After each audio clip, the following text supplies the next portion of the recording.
جنید اکبر صاحب، اب ایک متفقہ طور پہ آپ کو پبلک اکاؤنٹس کمیٹی کا چیئرمین بنایا گیا ہے، اور جس کو کہتے ہیں بلا مقابلہ، اور روایت بھی یہی ہے. لیکن کیا یہ درست ہے کہ حکومت کی طرف سے کوشش کی جا رہی تھی کہ پیپلز پارٹی یا جے یو آئی ایف کے کسی صاحب کو چیئرمین شپ دے دی جائے، لیکن حکومت کے اندر سے ہی کہا گیا کہ نہیں، یہ اپوزیشن کا حق ہے، اسی کو دیں؟ سر جی، حکومت کی تو پہلے سے خواہش تھی، ورنہ ہم نے شیخ وقاص صاحب کا نام فائنل کیا تھا، اور ہونا یہی چاہیے تھا، کیونکہ روایات یہی ہے، یہ پہلے سے تقسیم ہوتا ہے کہ فلاں کمیٹی کس کمیٹی ہے. اب یہ پبلک اکاؤنٹ کمیٹی ہمیشہ پوزیشن کے پاس آتی ہے، تو پھر پارٹی نے فیصلہ کرنا ہوتا ہے. ہم نے شیخ وقاص صاحب کے اس کی وجہ سے 8 مہینے کا ڈیڈ لاک تھا، اور شیخ وقاص صاحب مسلم لیگ نون کا یہی تھا کہ شیخ وقاص صاحب کے علاوہ اگر کسی کا نام آپ دے دیں گے تو ہم کر لیں گے. تو پھر خان صاحب نے میرا نام دیا، پھر بھی وہ اس کا نہیں تھا. 2:30 بجے میٹنگ بلائی گئی، تو اس وجہ سے کینسل ہو گئی تھی کہ حکومت کو مجھ پہ اعتراض تھا کہ اس کو نہیں بنانا، اس پینل میں کسی اور کو بنانا چاہتے تھے. تو پھر اس کی وجہ سے وہ میٹنگ بھی کینسل ہو گئی. پھر اس میں اگر میں اس کا کریڈٹ جاتا ہے تو اسپیکر صاحب نے اس میں، ڈاکٹر فضل چودھری صاحب نے اس میں کردار ادا کیا کہ ہم دوبارہ 1.5 لاکھ کی طرف جا رہے ہیں، کہ اگر اسی طرح ہوگے. پھر اس نے خواجہ آصف صاحب کو ذمہ داری دی، خواجہ آصف صاحب چاہ کے پھر پی ایم صاحب نے 5:30 بجے کنفرم کی دی کہ یار اس کو بنا لیتے ہیں. تو اسی طرح، ورنہ باقی تو یہ روایات ہے، لوگ کہتے ہیں کہ آپ کو نون نے کیوں، تو یہ روایات ہے. کمیٹی کا سب سپورٹ کرتے ہیں، اور سارے ہوتے پہلے سے ڈیسائیڈ ہوتا ہے کہ کس نے بننا ہوتا ہے. تو اگر پیپلز پارٹی والے جو ہیں، جو جیسا کہ وہ کہہ رہے تھے جی کہ جب تک فیصلہ نہیں ہوتا، تحریک انصاف کے امیدوار کا فیصلہ نہیں ہوتا، تو راجہ پرویز اشرف صاحب کو بنا دیتے ہیں چیئرمین. تو اگر وہ بن جاتے تو پھر کیا پھر وہی چلتے؟ اصل میں پیپل پارٹی کے ممبران نے اور حکومت کے کچھ ممبران نے ریکوزیشن بھی جمع کیا تھا. ریکوزیشن جب جمع ہو جاتی ہے تو پھر اسپیکر کی مجبوری ہوتی ہے کہ وہ میٹنگ بلائے. تو یہی تھا کہ اگر آپ لوگ نہیں بن رہے تو یہ پیپل پارٹی کے پاس ہونی چاہیے. پھر یہ بھی ایک آپشن تھا کہ آپ پوزیشن میں کسی اور کو دے دیں، پی ٹی آئی کے علاوہ کسی اور کو دے دیں. لیکن اس میں اسپیکر صاحب نے کہا کہ پھر اس سے ماحول خراب ہوگا، اور اسی طرح تو پھر وہ سارے معاملات جو ہم کوشش کر رہے کہ اس کو پھر دوبارہ سے خراب ہو جائیں گے. تو اس وجہ سے اسپیکر صاحب نے ڈیلے کی، ورنہ اس پہ پہلے پیپل پارٹی کی طرف سے ریکوزیشن جمع ہوا تھا، وہ کوشش کر رہے تھے کہ اس کے پاس ہی آئے. اچھا، اب اسپیکر ایاز صادق صاحب جو ہیں، انہوں نے آپ کی حمایت اس لیے کی کہ ان کا ایک خیال تھا کہ کیونکہ پارٹی نے نامینیٹ کیا ہے جنید اکبر کو، تو اسی کو چیئرمین پبلک اکاؤنٹس کمیٹی بننا چاہیے، اور اگر وہ بن جاتے ہیں تو اس سے جو مذاکرات ہیں وہ آگے بڑھیں گے. لیکن اب آپ کی تو پالیسی کچھ اور ہے، آپ تو مذاکرات کے راستے سے ہٹ گئے ہیں.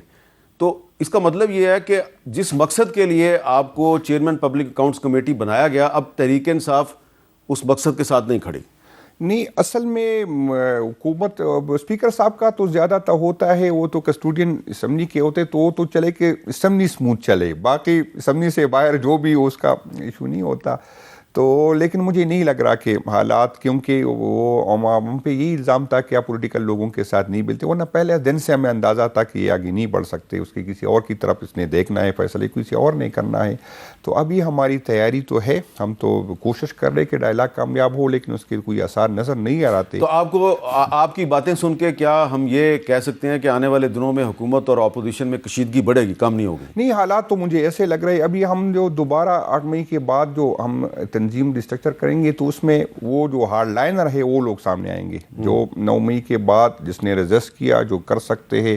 جو یہ درمیان والے ہیں، جو ہومیوپیتھک قیادت جو ہے وہ سائڈ پہ ہو جائے. ہومیوپیتھک قیادت، وہ ہومیوپیتھک قیادت جو بھی ہو، چاہے مرکزی عہدے ہو چاہے صوبائی عہدے ہو، تو یہ والا جو درمیان والا، اس طرح میں آپ کو یہ آپ کے ذریعے میسج دینا چاہتا ہوں. یہ پہلے جب ہم نکل آتے تو ہماری قیادت کن کے ساتھ رابطے ہوتے، بات ہوتی، تو اس طرح ہم نکلیں گے تو کوئی رابطہ نہیں کرے گا، کوئی نہیں اس کے ہیلی کاپٹر میں تو نکلنا ہے آپ نے؟ نہیں، ہاں بالکل آپشن ہے ہمارے پاس، ہم نکلیں گے. ہم تینوں آپشن پہ، یہ مختلف آپشن پہ بات ہماری ہو رہی ہے، ہم اپنے کرتے مختلف آپشن ہے. یہ ہے کہ ہم ڈسٹرکٹ وائز احتجاج کریں، یہ ہے کہ ثوابی کو تو فائنل ہوا ہے 8 تاریخ کو ہم کریں گے. ایک آپشن یہ ہے کہ ہم اسلام آباد کی طرف آئے، کہ جس طرح ڈی چوک میں، اور اس طرح ہم تیاری کے پہلے ہم امیر صاحب ہمیں اندازہ نہیں تھا کہ ریاست یہ بھی کر سکتی ہے، گولیاں بھی چلا سکتی ہے. ہم پولیٹیکل لوگ تھے، ہم تو یہ نہیں ایکسپیکٹ کر تو رہے آپ تھے. اسلام آباد کی طرف دوبارہ لانگ مارچ بھی کر سکتے اور ہیں. تو اس کی تیاری کے ساتھ آئے نہیں، اس کی تیاری کا کیا مطلب ہے؟ وہ ہے کہ ہمیں یہ پتا ہوگا کہ ہم واپسی پہ یہاں آ کے ہمارے ساتھ کیا کیا ہو سکتا ہے. نہیں، لیکن پہلے بھی تو جب 25 اور 26 نومبر کو علی مین گنڈا پور صاحب نے چلنے سے پہلے یہ کہا تھا کہ اب تو ہمارے جنازے پڑھے جائیں گے تو اس کے بعد ہی ہم واپس آئیں گے. کچھ چیزیں جو پولیٹیکل ہوتی ہے وہ اسپیچ میں ہم کرتے ہیں، باقی نسیم صاحب کے وہ کہہ کے سوچی، لیکن یہ ہم بالکل ایکسپیکٹ نہیں کر رہے تھے کہ ریاست ہمارے ساتھ یہ کی اس طرح، کیونکہ ہمارے ساتھ ایک دفعہ ہوا ہے تو دوسری دفعہ ہم سمجھ رہے ہیں کہ ہمارے ساتھ کیا ہو سکتا ہے.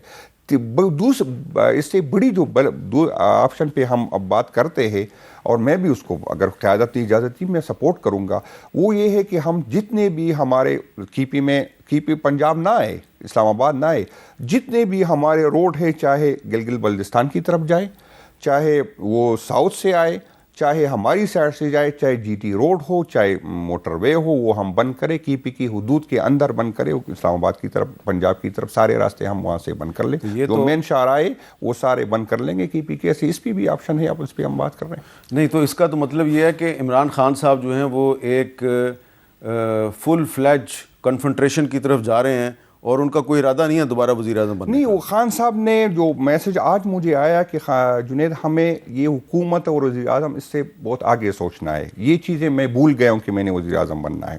تو یہ اب اس ریاست کے لیے، جمہوریت کے لیے آپ تیار رہے کہ یہ والی چیزیں نکال لے دن سے کہ ہم نے دوبارہ MNA بننا ہے، پارلیمنٹ آنا ہے، میں نے یہ حکومت وغیرہ یہ بہت چھوٹی چیز رہ گئی. تو اس کے ساتھ ہم نے آگے بڑھنا ہے. اب ریاست فیصلہ کرے، کیونکہ ان کا جو ہمیں پہ بار بار یہ 8 اور 10 خواتین پہ، میری ورکر پہ، جو ملاکنڈ کے ورکر کے ایک ورکر پہ 9 FIR کاٹی گئی ابھی جو کری. جو ریاست کو اس کو سمجھ یہ نہیں آ رہی صاحب جتنے لوگ میرے جیل سے نکلے، جتنے وہ چارج ہوتے ہیں نا، یقین کرے وہ عام ورکر نہیں. اس کی ذہن میں یہ، اور اس کو یہ سمجھ نہیں آ رہی کہ ہماری خواتین کو اتنے ٹائم میں آپ نہیں توڑ سکے. یاسمین راشد ہماری ماں کو، ہماری بہنوں کے جو آپ کے ساتھ اس کو نہیں توڑ سکے. PTI کا ایک ورکر مجھے بتایا جس نے تشدد سے پارٹی چھوڑی. خاموش ہوگے، لیکن یہ نہیں، لیکن یہ تو میں نام نہیں لینا چاہتا، لیکن آپ کی عمران خان صاحب کی کیبنٹ کے کچھ منسٹرز، ان کے کچھ گورنرز بھاگ گئے.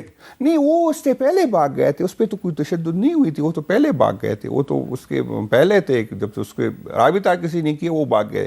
جس نے بھگتنا تھا وہ پہلے بھی بہت دوبارہ بھگتے گئے. یہ جو استحکام پاکستان پارٹی بنی، یہ جو پرویز خٹک کی پارٹی بنی، سارے آپ کے ہی لوگ تھے، بھاگ گئے تھے. نہیں، اصل میں یہ چیزیں اللہ تعالیٰ، یہ ہم اللہ کرے کہ ہم اس سے سیکھے. وہی لوگ تھے جو کسی اور کے کہنے پہ یہاں آئے تھے. وہ تو پارٹی کا نہیں تھے نا، وہ کسی اور کے اقتدار کے لیے آئے تھے، اور ہم سے غلطی ہوئی. ہمیں یہ سمجھنا چاہیے کہ ہم سے غلطی ہوئی، اور اللہ تعالیٰ کرے کہ ہمیں اس سے سیکھے. وہ کسی اور کے کہنے پہ ہمارے پاس آئے تھے، ہمارے کہنے، وہ کسی اور کے کہنے پہ دوبارہ چلے گئے. اچھا، آپ نے ایک لفظ استعمال کیا جی، آج جنید اکبر صاحب نے ایک لفظ استعمال کیا کہ جی اب ہماری پارٹی میں ہومیوپیتھک قیادت کی کوئی گنجائش نہیں ہے.